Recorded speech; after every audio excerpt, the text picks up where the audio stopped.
name is Amber and welcome to my corner. My project for today will be a two-parter. In part one, I will walk through acrylic painting flowers and a few critters using a dark to light method. Part two will be a tutorial on applying a layer of epoxy resin to make this breakfast tray that I'm going to paint more durable and just shiny. It's fun. This is the tray I'm painting on, and here's my reference photo overlaid so you can see how I plan my sizing out. I think that's important to do.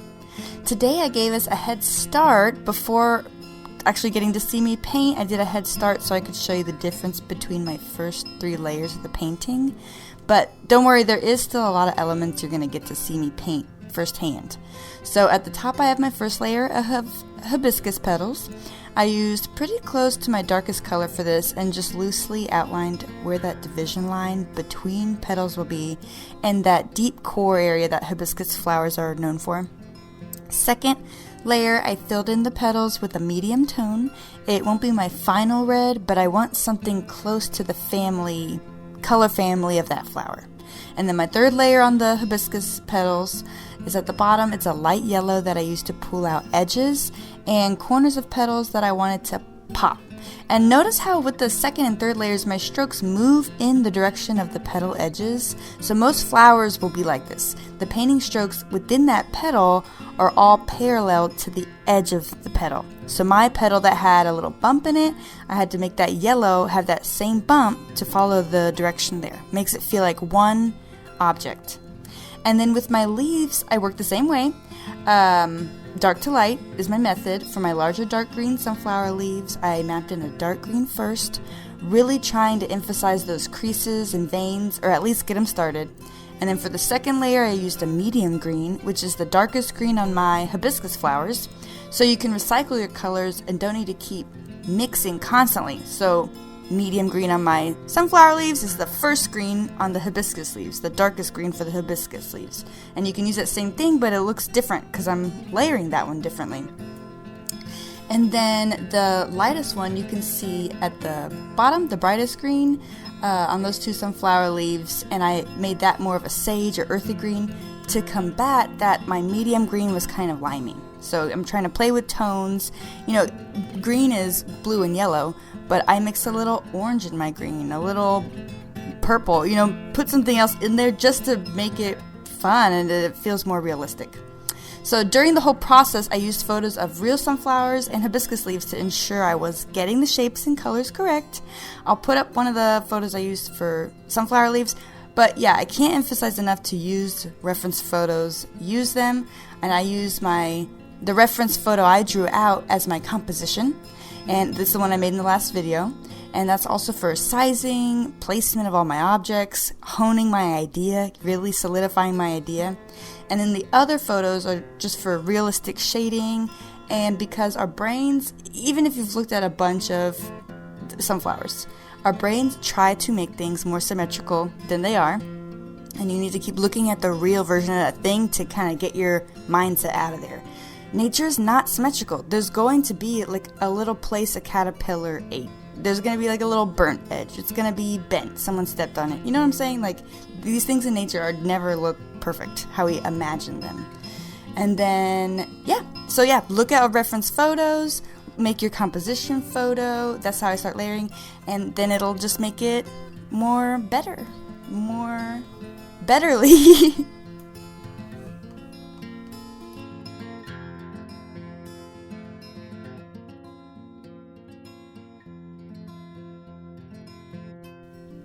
Now it is the fun part. I'm just going in and catching all of the stuff up to exactly what I've already explained. So while I'm doing that, watch how I layer that with this leaf. Originally when I did the one with all 3, my first 3 shades, each subsequent color in previous color would all be wet. So you're going to get a lot of blending. Because I did them separately to give that example, it's dry and I have to go back to my darker color. That's what I'm trying to say. So I'm doing that medium tone, but I have to go back to my first darker one so they can kind of blend how they would have originally. So painting petals and leaves and a lot of these floral landscapey paintings are going to be a wet wet mixing on the canvas, not necessarily mixing individual color, right? Like I mixed 3 colors, but those 3 colors coming together is gonna give me 7 colors. You know what I'm saying? So mix on the thing. So while I'm doing that, watch it. But I want to say I didn't explain these sunflower big seedy centers. That's because this video I want to primarily focus on smooth petal stuff. That's what flower painting is going to be all about. In the hibiscus, the center of that one was just, I painted a dark purple, just solid. Okay, so going into the sunflower, I started the darkest color, so it was a really dark brown that I mixed. And instead of painting it smooth, you know, I'm doing these nice dash strokes. You can see it, that's how I'm painting right now, little lines. And so instead of doing an actual line for the sunflowers, I came in stabbing it. It's actually called stippling, but I like to call it stabbing. And you just stab. So I stabbed in the darkest part, then I made a medium brown, stabbed in that little ring for the medium brown, then I went on with an orange and I stabbed on top of the orange. Those are those 3 colors. Each layer you see right now only has 3 colors, and that's how rendered it already is.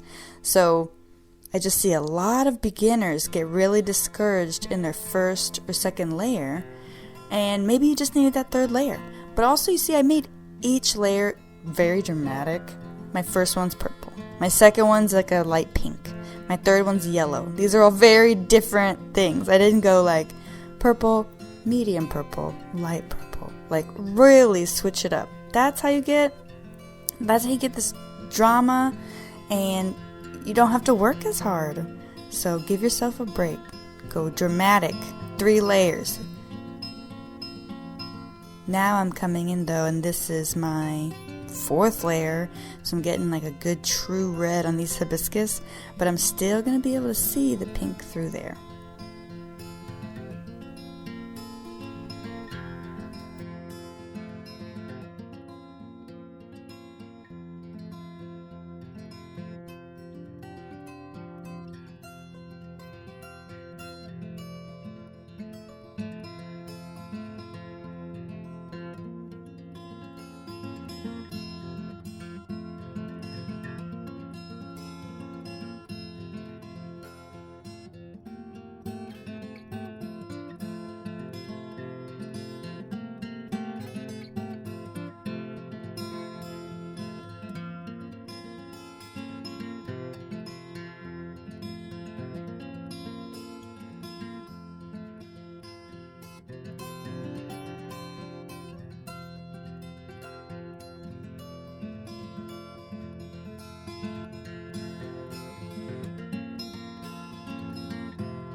Alright, so I'm coming in here with an even darker tone for the deepest part of my hibiscus flowers. So this is a dark to light method. Like I was saying, right, I did that dark purple, came pink, then yellow. However, you can always go a little darker, you can always go a little lighter. That dark to light method is my mapping out way to be efficient. It's just makes it a lot more simplified to paint flowers.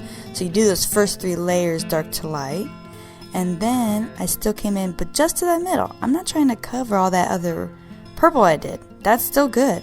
But right in that little middle, you can always add like a little black. You want to get it super dark just right there. And then I may go in with a couple other lighter, maybe even lighter than that light yellow, just for like, one little corner, one little piece. Not trying to cover my light yellow. So it's still dark to light, but no, it can be paint covers paint. You can always go back. Nothing's the phrase is what, the ink is dry, and it's like even if the ink dried, just paint over it. That's my motto.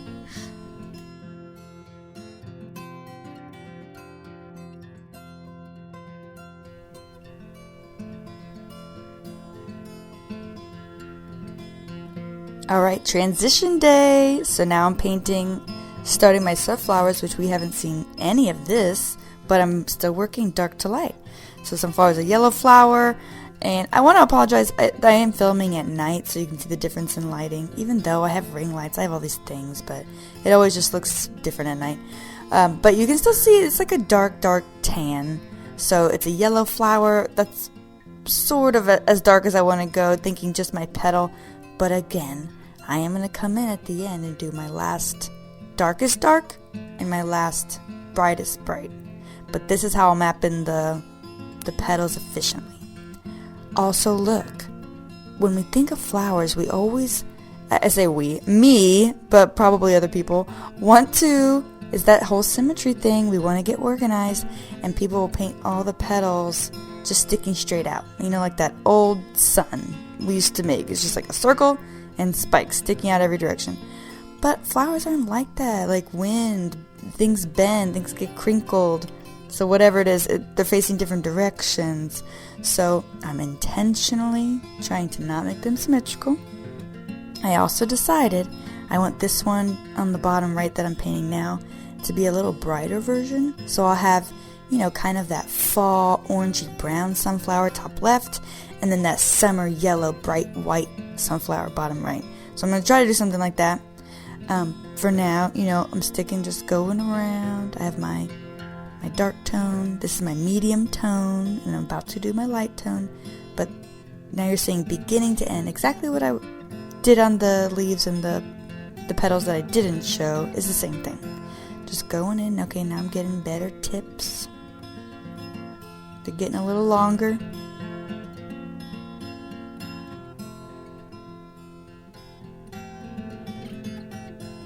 And I decided to have some of these petals in front of, say, that leaf down there, and then I went behind one of the hibiscus flowers, so, you know, switch it up.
So I already came in my first 3 tones. Dark, medium, light. Okay, now I'm coming in with a second medium tone. So it's all in the yellow family, gold family. But it's like I was saying, you know, you add a little random thing in there. So it's like, oh, maybe this is like a grayish yellow.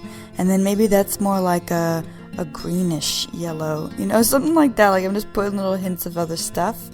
And it feels a little different. So this is a second kind of medium tone, and each layer, you see, pieces out those petals more and more. They're going to get more crisp, more realistic. They're flowing.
So you can see I'm still getting brighter here, but I am just about to come in with a little darker thing. So I just don't want to throw people off who are like, I thought this was all dark to light. It is dark to light, but you can always go back. It's more like as you paint, you kind of get ideas. And I thought this wasn't exactly the fall tone sunflower I was imagining, so I wanted to go in with like a little deeper orange. So that's why it's like as you paint, you can do all the planning you want, and still I end up improvising a little bit. And maybe that's just me, but I think that kind of makes it more fun and relaxed. I plan. I have all my colors. I have my composition. I know exactly my idea. But the actual execution, I get little ideas here and there, and I think it's okay to improvise. And I think a lot of beginning painters could learn from that, because there's a lot of intensity to try something new. We're really hard on ourselves, and you should be able to kind of compromise some aspects of your idea as you go. Come up with something new, find better solutions. Painting can help you in life because it makes me have solutions for all kinds of other things. You have to be able to think outside the box and give yourself a break about stuff. So that's how I describe painting sunflowers, is giving myself a break and improvising.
Alright, getting my little stamen, my little seed pods, and I'm starting all yellow, so this is another thing I had to improvise, but I was planning to do yellow and then just white, and that's my dark, that's my light. And I was looking at more pictures of hibiscus flowers in the Flor de Maga, like that specific tree, and it showed some reds and pinks in there, so I'm gonna go in later. I'm gonna put some pink, don't be mad at me. In my leaves, with the darker leaves, I decided to make my specific veins with my smaller brush lighter. And then on my lighter leaves, my hibiscus leaves, I decided to make the veins darker. And that's just because logically that would pop. And so this is just a simple way to do those veins. I did it one tone. You could put on, if you had even smaller brushes, you can get maybe a shadow on one side of the vein and all these kinds of things. I'm just keeping it simple. I put a little bit of texture with my 3 layers of leaf, and then I put my vein on there, and I'm pretty happy with that. I don't think I'm going to touch it too much more. That's rendered enough for me for this project. But the more tones you keep going in, you can always keep rendering that, making it deeper shadows. With this painting itself, though, I'm focusing on the flowers. That's what I want to pop. So I go in many shades for petals and just a couple for the flowers. So here's my dark vein stuff for my hibiscus leaves.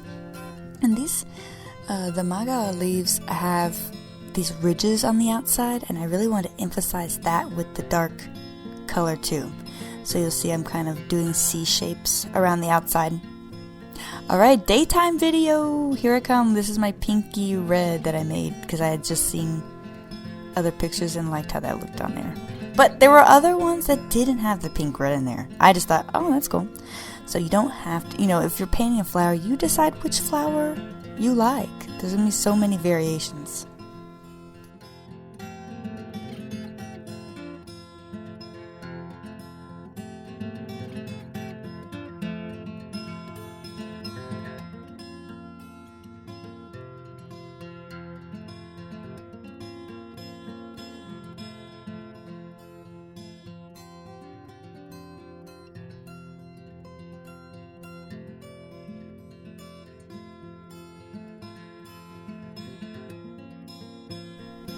Alright, and we're about to be in the nitty gritties. I'm doing my dark on my sunflower.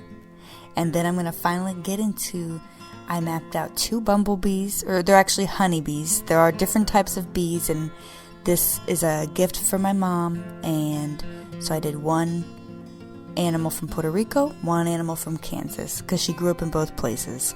And so, honeybee, not bumblebee, and the cookie frog. So first I'm mapping this is the last-ish stuff of my sunflower, making it real crisp and trying to get that fall look I was going for on this left one. Okay, it's critter time. Here are my honeybees. Same thing as the flowers. I'm going to go dark to light for this initial mapping out. And then you can really see the shapes, the details. And you're also going to see when I'm doing these honeybees, I'm going to make a lot of mistakes. And I fix them, if you didn't see my last video, the way you fix stuff right when you put it on. This is oil or acrylic. So I'm working acrylic right now.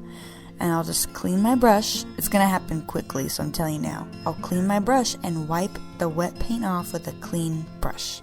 I'm going to do this a bunch. You're going to see me mess with one of the honeybee butts. You're going to see me remap the wings like 5 times. And you just clean your brush and then wipe it off and try again. You just really don't have to let your heart drop if something goes not exactly how you planned. So now I'm mapping in the cookie frog and all the dark stuff still. So kind of trying to see the outline, it feels weird to paint like that. We're used to just literally outline every body part, right? But I tried to just paint in what was going to be the darkest part of the frog. Okay, now I'm coming in with some bright stuff, mixing it in there. But yeah, it's something to get used to. I think it's really helpful though, because that lighter color on top can keep thinning out your shadows. And then it's kind of mixing with the shadow, like for the belly too.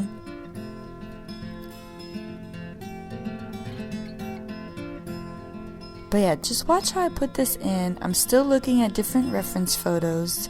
You don't have to have a printer to, you can just look on your phone. Look on your phone at all kinds of different photos, You can even, I sketched out my composition, but another thing you can do is just quickly sketch out, what does the frog you want to look like? At least you know where the legs are and the body parts are. Just sketch out the frog you like and the position you like. And you can go off your sketch too if you feel like, I'm confident about the colors, but I don't know the shape.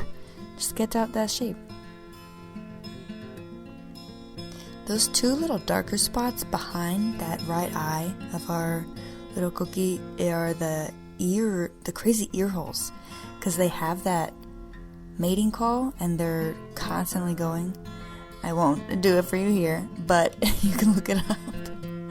But yeah, they have an incredible hearing and I don't know if it's echolocation. I was reading different stuff about them, okay. But yeah, they're a unique frog. Not every frog can hear like that or kind of know where it's, how far away the sound is. There's stuff I was reading about that, they can tell, I needed to go 2 trees down, I'll go talk to Bob or whatever. They can tell that kind of stuff just by hearing the call. It's pretty cool. Okay, already, I don't know if you just saw, I went in and I fixed that honeybee butt because I did too many stripes. I just got stripe happy. I was 5, 6 stripes. But then I realized they only have 4, so I was okay, I'll settle down. You can always fix stuff.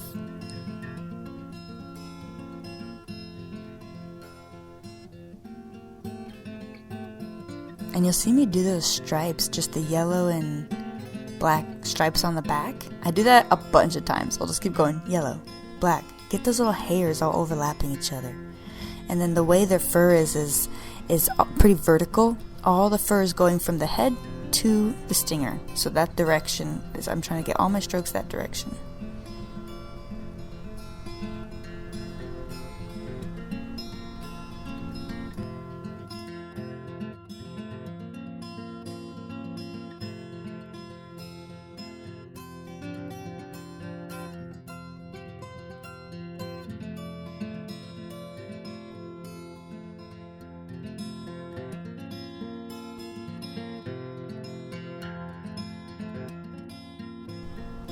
Also, the camera kind of moved because I didn't realize I have a stand and my cat had walked under it. So I'm just painting, having a great time, painting for like an hour, and she walked under it and moved the camera a little over. But at least we still can see exactly what I'm doing. We just don't have that edge anymore. And you see more of my really cool shelf back there. So I'm coming in with eyeballs. The eyeballs and probably the legs had me for a trip. Like it took me a second, and I just kept making circles and thinking that's not right, and then I thought, oh, it's because the head needs a little more yellow. You're gonna trial and error some stuff, especially if it's your first time painting, and that's okay. It's okay to not be perfect. It's okay to get to that perfect shape, You don't get the perfect thing the first time, but you work it till you like it.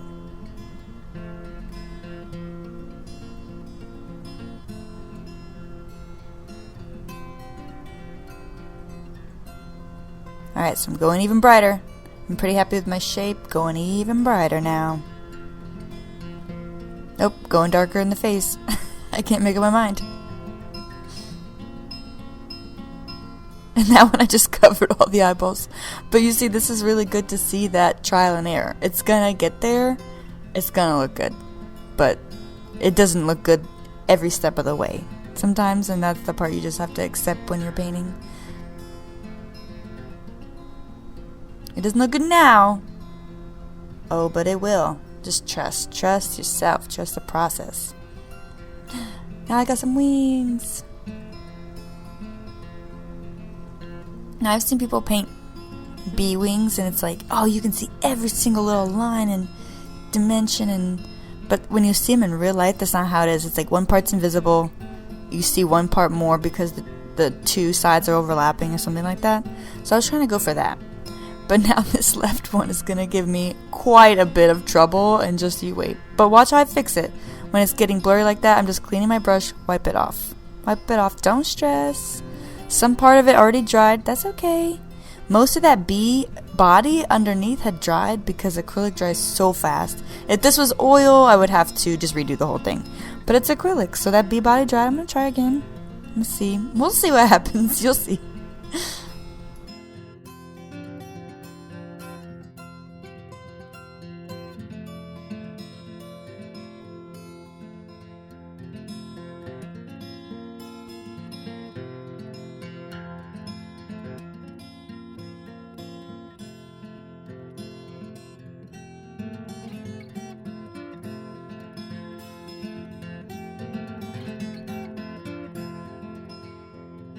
Alright, so you see, I definitely said screw it, and I just painted over the whole wing. I was like, whatever.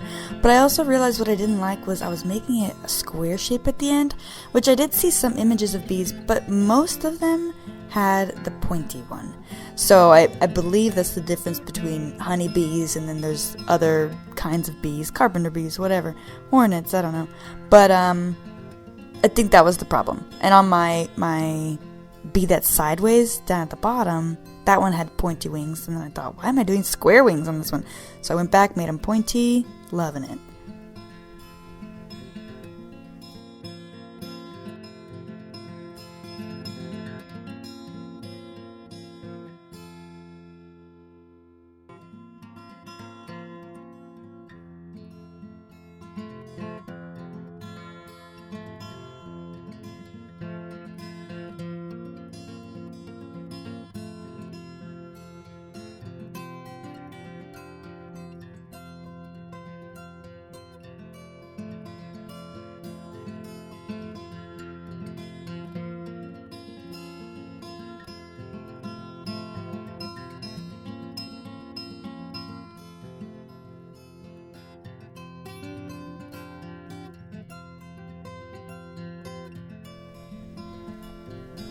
Alright, and then I got this very cool idea from looking at reference photos. Look at reference photos because there are these little berries on the Flor de Maga tree.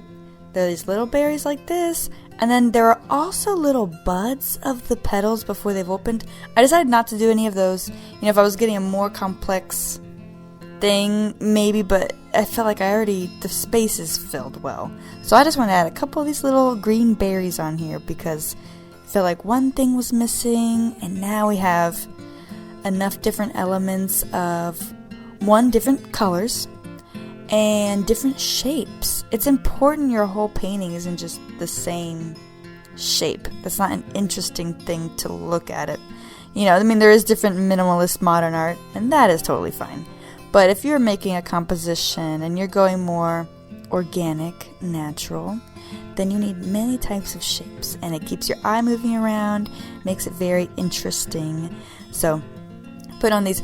Okay, I also did this technique I'm about to do right now on the frog.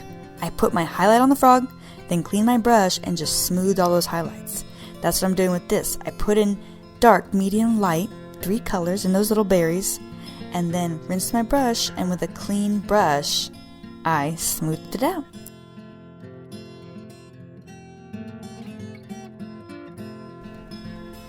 Alright, so now we're coming in final layers, all the last minute touches. So there's not a lot to do.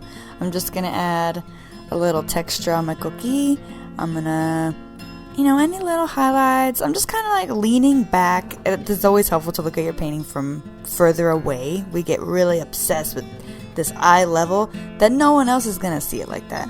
So lean back. I maybe walk to the other side of the room, look at it. Do I need this, that? But I'm just going to do very minimal little details till I like it.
So here's my final image. I like it. I am happy with this, and I'm ready for part 2 to put my epoxy resin layer on, because this is going to be a durable, realistic breakfast tray that my mom can use, taking food anywhere she wants, and nothing's going to ruin the painting under that epoxy resin.